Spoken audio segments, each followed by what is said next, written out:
It's February 2017. A shark cage diving boat is anchored off the coast of Gansby, South Africa. Tourists are gearing up.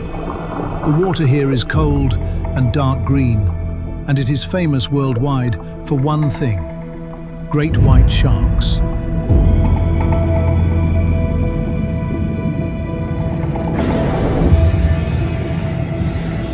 Gansby is the great white capital of the world, a place where researchers have been counting hundreds of them a year for decades, where the cage diving industry was built on the certainty that if you dropped into that water, something ancient and enormous would come to investigate.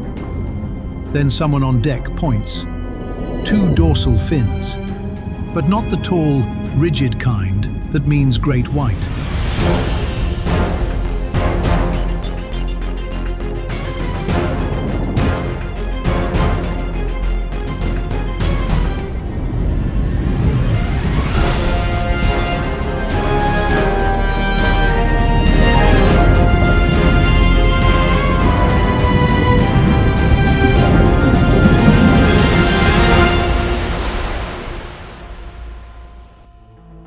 Bent sideways, one curving left, one curving right, like the masts of a ship that has just battled through a 100-year storm. The tourists reach for their cameras. The guides recognize those fins immediately, and the guides go very quiet, because they know those fins mean every great white shark within a mile of that boat just became the least dangerous thing in the water. The 2 orcas had been seen in South African waters before. First spotted near Luderitz in 2009, they'd become recognizable to local researchers because of those dorsal fins, a rare deformity where the fin collapses to one side instead of standing upright. One bent left, one bent right. A whale-watching guide named Dave Hurwitz gave them their names: Port and Starboard. Nautical terms for the left and right side of a vessel. It fit. Orcas, killer whales, are not rare in South African waters. What was unusual about Port and Starboard wasn't where they were. It was what they were doing, or more precisely, what they were leaving behind. For context, an orca is not a whale in the way most people picture a whale. It's the largest member of the dolphin family. An adult male can reach 26 feet in length, roughly the size of a city bus, and weigh up to 6 tons. They are warm-blooded, highly social, and operate in coordinated groups with communication patterns so complex that different populations have been described as having distinct cultures, distinct dialects. They are also, without much debate, the apex predator of every ocean on Earth. Not a contender, the apex. Great white sharks.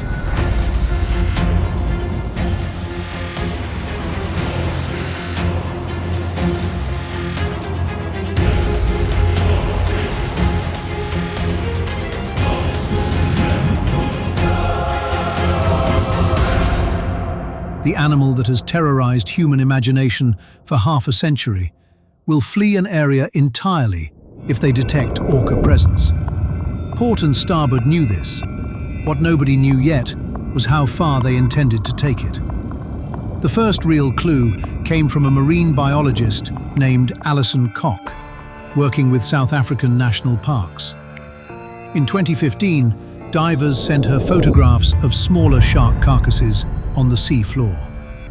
Sevengill sharks, broad, powerful animals that themselves rank as apex predators in their own right. But these carcasses had something strange about them. Incisions. Clean, precise cuts near the pectoral fins. The tissue around them peeled back, like something had known exactly where to press. It looked so surgical from the photographs, Koch said later, that I first assumed it must have been done by somebody with a knife. Nobody had used a knife. 2 orcas had gone under her research boat the same afternoon she found a fresh carcass. It was, in her words, a light bulb moment. Then, starting in early 2017, great white sharks began washing ashore near Gunsby. A staggering total of 5 between February and June. Ranging from 12 to 16 feet long, mature adults, not juveniles. Each one had been opened near the pectoral girdle. Each one was missing its liver. Nothing else had been touched. The liver of a great white shark can weigh over 300 pounds. It makes up roughly a quarter of the shark's entire body weight, packed with lipids and energy-dense oils. Think of it as the shark's battery pack, the organ that lets it regulate buoyancy, sustain long migrations, and store the caloric reserves it needs to survive between kills. Somebody, something, had located that battery pack through skin and muscle and bone, removed it with precision, and left the rest on the seafloor. Alison Towner, a marine biologist at Dyer Island Conservation Trust, led the team that examined those carcasses. Her findings, published in the journal Ecology in 2022, confirmed what the evidence had been suggesting. Port and Starboard were hunting great white sharks, and they had developed a technique for doing it that nobody had ever documented before. What that technique actually looks like is stranger than most people expect. Orcas are known to hunt sharks. That part isn't new.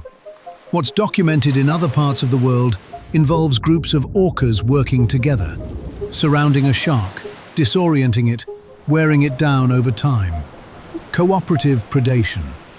It makes sense given how formidable a large shark is as a target. Port and Starboard don't do it that way. What researchers pieced together from necropsy data, drone footage, and eyewitness accounts describes something closer to a specific, repeatable procedure. One orca approaches the shark head-on. The other positions near the shark's flank.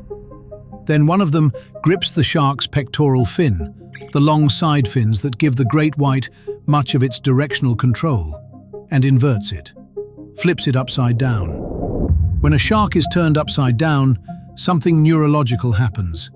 The animal enters a state called tonic immobility, a kind of paralysis, a shutdown, that researchers believe may be an involuntary stress response. The shark goes still. Its muscle contractions stop. It can't right itself. In the water, fully inverted, a 600-pound great white becomes, for a brief window, completely inert. That's the window Port and Starboard use. One orca holds the shark in position. The other locates the pectoral girdle, the internal skeletal structure connecting the pectoral fins to the body, and applies pressure. The body opens. The liver is extracted. The whole sequence, in documented cases, takes under 2 minutes. To put that in terms that land differently, the ocean's most feared predator, an animal that can detect a single drop of blood in 25 gallons of water, is rendered motionless and surgically disassembled in the time it takes to make a cup of coffee. In May 2022, a drone operator captured the first confirmed aerial footage of Port and Starboard performing this predation off Mossel Bay. Starboard was identified as the primary hunter. The footage exists. The sequence is documented. Then, in June 2023, Starboard did something that changed the analysis entirely. He hunted a juvenile great white alone. No port, no assistance. A 2.5-meter shark, about 8 feet, incapacitated and killed in just over 2 minutes. Starboard was later observed carrying the shark's liver past a research vessel. Solo predation on great white sharks had never been recorded in any orca population anywhere in the world. Port and Starboard hadn't just learned a technique. One of them had refined it to the point where he no longer needed a partner. But the question of what this was doing to the coastline around them, that answer was already visible. Had been visible for years. By 2017, great white sharks had essentially disappeared from False Bay.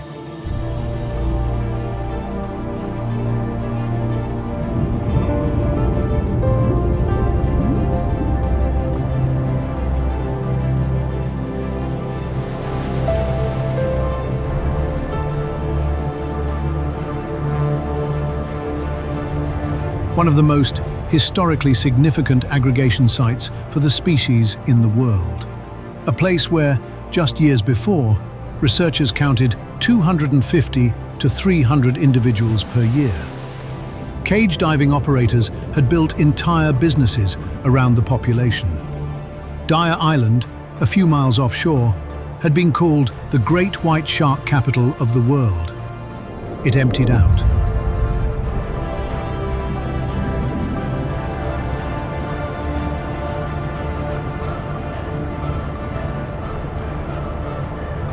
The disappearance was initially blamed on overfishing, on shark nets, on shifting prey populations. Scientists debated. There was no consensus. Then the data from Port and Starboard started coming together, and the picture changed. Research from ecologist Salvador Jorgensen, studying great white behavior at the Farallon Islands off San Francisco, had already documented something striking. When a single orca entered the area, the local great white population left. Not immediately, but within hours, and they didn't come back for months. The Farallons are a critical feeding ground for great whites. The island chain sits at the edge of a marine sanctuary, surrounded by northern elephant seal colonies, exactly the kind of high-calorie prey a large shark needs. These sharks had been returning to the Farallons seasonally for as long as researchers had been studying them. A single orca visit was enough to override that, to make them abandon the best feeding ground they had access to. The same pattern emerged in South Africa with a specific and measurable cause: Port and Starboard. Jorgensen's own research found that other orca pods had passed through False Bay previously without triggering the same mass exodus. Different animals, same species, same waters, and the sharks stayed. With Port and Starboard, they left. Something about these two specifically produced a fear response in great whites that other orcas did not. The leading theory is scent. Orcas produce chemical signals that can persist in the water long after the animals themselves have moved on. The data suggests that great whites are detecting something specific in the chemical signature left by Port and Starboard. And that signature has become associated through experience or instinct with a level of threat that overrides everything else. Hunger, territory, season. The drive to return to familiar waters. All of it overridden by the memory of two animals. But the story doesn't end with the great whites leaving. Because when a top predator abandons its territory, something has to fill the space it left behind. When the great whites left False Bay, copper sharks moved in. Copper sharks, also called bronze whalers, are large, fast, and capable predators, but they occupy a different ecological tier than great whites. In a healthy ecosystem, the presence of great whites keeps copper shark populations in check, limiting where they go and how they aggregate. Without that pressure, the copper sharks expanded. Then, Port and Starboard started hunting those too. On February 24, 2023, at least 17 broad-nose Sevengill sharks were killed off the coast of Pearly Beach in a single day. All of them opened the same way, all of them missing only their livers. Scientists attributed the kills to Port and Starboard. 17 apex predators, one day, 2 orcas. The ecosystem had reorganized itself around the presence of 2 animals. Great whites gone, Sevengills being systematically hunted, copper sharks filling a vacuum and then becoming prey themselves. The ripple had moved through the food chain in ways researchers were still trying to map. And then came the detail that stopped scientists cold. Port and Starboard are not operating alone anymore. Researchers have documented other orcas in South African waters beginning to exhibit the same behavior, the same targeting of sharks, the same organ-specific extraction, the same pattern of leaving the carcass behind. The technique appears to be spreading. Scientists believe port and starboard may be functioning as something like originators, the pair that developed and demonstrated a hunting method that other orcas are now adopting. In orca populations worldwide, behavior is known to transmit socially. Calves learn from mothers. Innovations spread through pods. But what's been observed in South Africa suggests the transmission may be crossing beyond port and starboard's own social group. The data on this is still early. The researchers are careful about how strongly they state it. But the direction the evidence points is clear. 2 orcas developed a technique, and the ocean may be learning it from them. So go back to that boat in February 2017. The tourists with cameras. The guides who went quiet. What they were watching wasn't a random predator encounter. They were watching the beginning of a documented ecological shift. 2 animals, not a species, not a pod, 2 individuals, had developed a method of hunting the ocean's most mythologized predator. Refined it to the point where one of them could do it alone in under 2 minutes, and in the process had reorganized the predator hierarchy of an entire coastline. The great white shark spent 50 years as the dominant symbol of oceanic danger. The apex, the thing at the top, Jaws, Shark Week. The image so burned into cultural memory that it became shorthand for the ocean itself being dangerous. Port and Starboard didn't care about any of that. They found a prey source that was calorie-dense, accessible, and, once you knew the technique, not particularly difficult to exploit. They developed a repeatable system. They executed it with enough consistency that an entire regional population of great whites changed their behavior in response. What marine biologists are left with is a question that doesn't have a clean answer yet. Is what Port and Starboard did a local anomaly, specific to 2 unusual individuals in one part of the world? Or is it the early signal of something larger? A shift in how orcas globally relate to sharks as prey. The researchers are watching. The data is still coming in. As of the last published studies, Port and Starboard are still out there, still working the South African coast, and the great whites, for the most part, are still gone. At the start of this video, you knew what the apex predator of the ocean was, the great white shark. 50 million years of evolution, 6 rows of teeth, the animal that made an entire generation afraid to go in the water. Now you know that somewhere off the coast of South Africa, 2 orcas with bent dorsal fins treated that animal as a reliable food source, located its liver through muscle and bone, extracted it in under 2 minutes, and did it often enough and thoroughly enough that the great whites stopped coming back. Not because the ocean changed, not because of climate or overfishing or shifting prey, because 2 specific animals figured something out. Port and Starboard. The ocean doesn't have a permanent hierarchy. It has a current one. And somewhere out there, right now, it's being revised.